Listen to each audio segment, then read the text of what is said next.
you made the decision on the Russian interference. You couldn't have indicted the president on that, and you made the decision on that.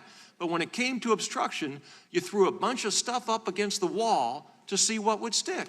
Well, and that is fundamentally unfair. I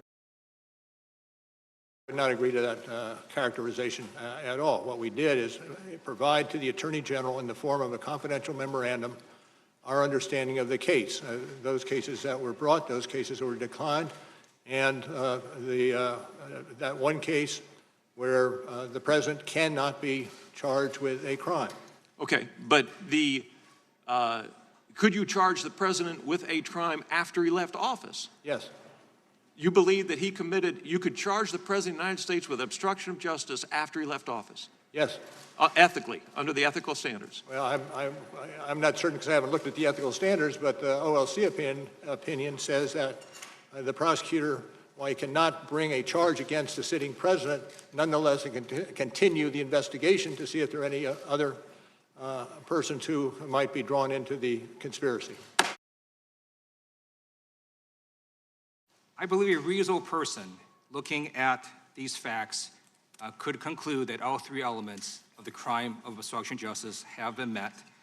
And I'd like to ask you, the reason, again, that you did not indict Donald Trump is because of OLC opinion stating that you cannot indict a sitting president, correct? That is correct.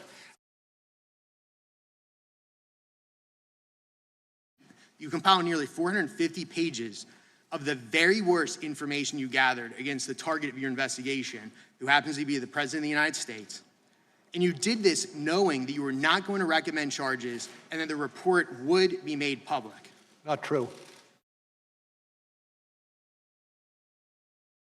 And I am asking you directly, did any members of your team or did you interview Christopher Steele in the course of your investigation? And I am not going to answer that question, sir. You had 2 years to investigate. Not once did you consider it worthy to investigate how an unverified document that was paid for by a political opponent was used to obtain a warrant to spy on the opposition political campaign. Did you do any investigation in that whatsoever? I do not accept your characterization of what occurred. What would be your characterization? I'm not going to speak any more to it. According to your report, Mr. Trump Jr.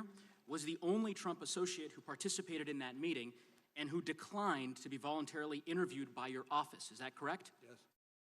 Yes. Did Mr. Trump Jr. or his counsel ever communicate to your office any intent to invoke his Fifth Amendment right against self-incrimination? I'm not going to answer that.